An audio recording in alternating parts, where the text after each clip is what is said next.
What's going on, everybody? It's Matt, aka the Lumberjack Landlord. It is Friday, and we all know what that means. We've got Mike Zuber from One Rental at a Time. How's it going, Mike? It's going wonderful, man. How you doing? I look forward to these Friday conversations. I really appreciate that you didn't show up in a shirt and tie. Well, I knew who I was talking to. because I am definitely pool lifing it right now. It's like, grab whatever t-shirt and boom, there you go. And I got my fluffy hair and we're good to go. But everyone can look forward to this thing as well. So what I wanted to talk about with you first today is your number one regret. We can all agree you're an elite investor. So the question is, what is the number one regret that you have? I believe I know what it is. Okay. In your journey in real estate, what's the number one regret that you have in your journey in real estate? It's funny that you ask. I hit a milestone birthday the other day, and I've had a time to reflect. It really comes from two deep dive sessions we've done back to back. So if you don't know, on my channel, we do a deep dive 9 a.m. We did one with Spencer on Todd, Yep. Spencer Cornelia, Monster on YouTube, Todd Baldwin, CNBC fame, talking about house hacking roommates. And then you and Dion followed that up with one doing units.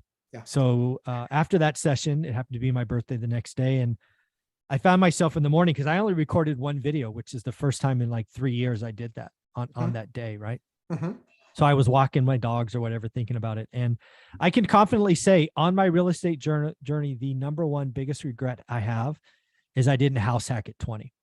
I was replaying my journey in college. So at 20, I was in college. I was married, but in college, and I was making enough money. I could have qualified for a house hack in the Bay Area. I live in the Bay Area. I went back and looked at historical numbers. I could have house hacked probably a duplex would probably have been what I would have gotten. I agree. Maybe a tri, but probably a duplex. Yep. And dude, I did the math. Oh no. Oh, I did the math. Oh no. I did the math. I would have been a multi-millionaire before I started my journey at 30. How stupid was I? Right? I start my journey by Norris Drive at 30 years old, get where I get to by the time I'm 45. I am such an idiot. I could have house hacked a duplex, been a multimillionaire at 27 or 28, had multiple units in the Bay Area. In the Bay Area. Oh, dear God. It was very depressing. Well, so my number one regret is I didn't house hack. I just didn't house hack. I didn't know about it. I didn't know it was a thing. The fact that you came up with the 4-3-2-1, the fact that Spencer and Todd and Dion and Anna Kelly and now Beth and all these amazing investors who are elite started with house hacking. I am the moron who got an expensive job, lived on 50% of his income, and did it the freaking hard way. House hacking is the easy way.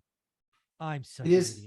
That's all right. Well, it's okay. You've given back. So the easy button here is that there's something that's always existed in these programs, and it's called the sustainability metric.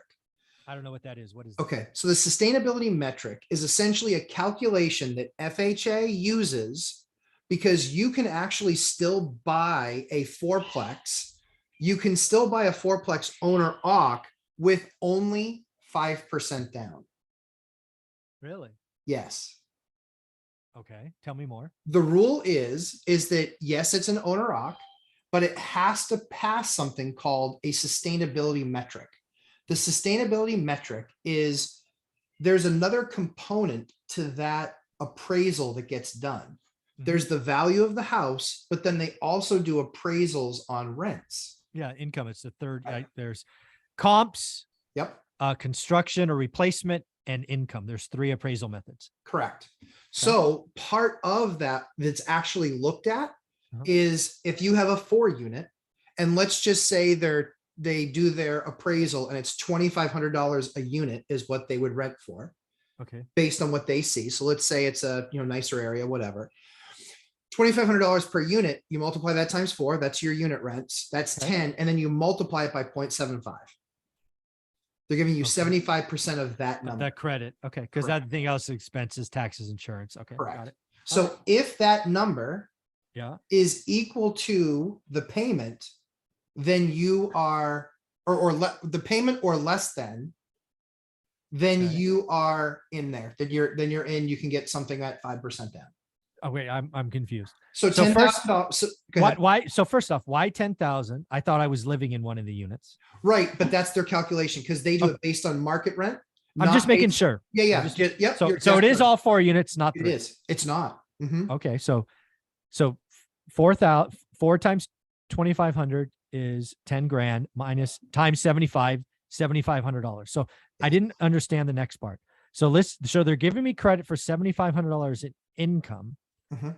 So does my mortgage, tax, insurance at 5% down have to be less than the 7,500? I would assume. Yes, it has to be less than Okay. 7,500. Yep. So basically they're saying, hey, we're going to give this guy 95% of the loan. The payment is going to be less than the income we're giving them credit for.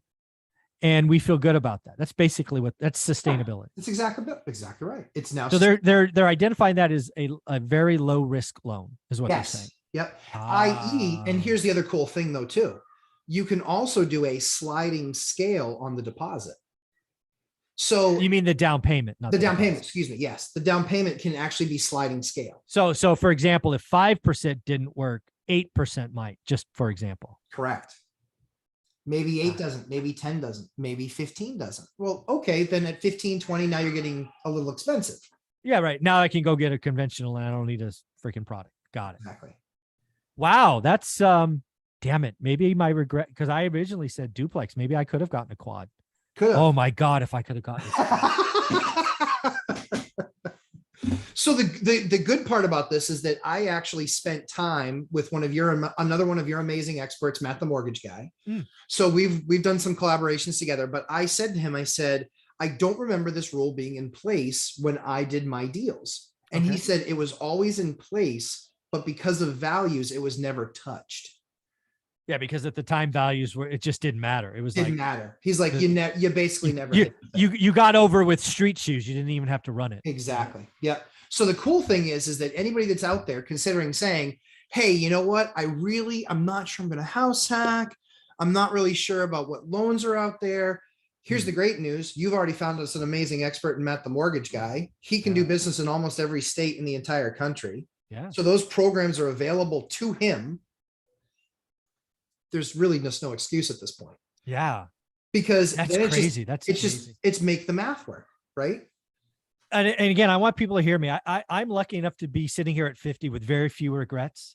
Hopefully you've seen my honest reaction. My one regret on this real estate journey is I didn't now buy a fourplex in Mountain View or Sunnyvale or Santa Clara in 1992. What's something like that worth now? I mean, if you bought a fourplex in 1992, you were probably paying 150. Today, that might be worth 2.2. Get out. Just one. One. Oh my word. Let alone what I would have done recycling capital and doing it again. And you really are dumb. I'm a freaking idiot. I'm an idiot. That should be the title. Michael's not a good investor. He's a freaking idiot. We'll leave that to you running on that way on your channel. Yeah. Why am I such an idiot? But I think that, so, again, I wanted to really delve into this because, again, in the 4-3-2-1 method, it's all about conserving as much capital as you can on that down payment. Yes. So you can become a deal hunter. Yes. You can become a deal. And Mike, here's the other great thing, right? So one of the things that I do is, and a lot of the properties that I invest in, they're from landlords that have had them for quite some time. Yeah, of course. And so what is drastically reduced is the rents. The rents are super low. Mm-hmm. But here's the nutty crazy thing. They're going to do an appraisal that assumes and understands what the market rent is. Wow. So you get a discount on price. You get to assume the future. The sustainability gets a lot easier to jump over. Okay. All right. Well, thank you. Thank you for making me feel like an idiot this morning. I needed that ego check. The good news is it's there. It's attainable. Everybody can do it. It still fits into the model of the buy box, right? Oh, yeah. And sitting down and going through the process of evaluating a deal. So again, I went through all this process because I wanted to encourage people that are saying the American dream is dead. I've seen that far too much this week. It is not dead. It is reformed. And the opportunity for you there, believe it or not, is far greater for wealth than buying a single family home for you and your four and no more. It is far greater. So I would encourage people to really understand those metrics that we covered in today's video, because I think that that's going to put people in a different position where you can now more aggressively evaluate the 2s, 3s, and 4s in your market and recognize that you don't have to be there for 2 years or 10 years or 15 years. You're there for 1 year and you can move out and you can get into a different loan. Just wow. I mean, this 4-3-2-1 house hacking. I mean, if I had a magic wand and could get one wish, I would have it be taught as a senior in high school. Again, I want people to realize, if you were a senior in high school, 18, and you took on house hacking, whether it's roommates or units, there's a very good chance in most of the country you're financially free by 25. Yeah. And in the rest of the country, you're financially free by 30. Yeah. That does not suck. No. I mean, just like financial freedom, we understand now. Now imagine getting there 20 years earlier. Like, come on. Yeah. I probably would. I could have, like, again, if I would have bought that fourplex, I'm here sitting here revisiting my Sunday stroll, thinking I could have been done before I started. How stupid is that? How dumb am I?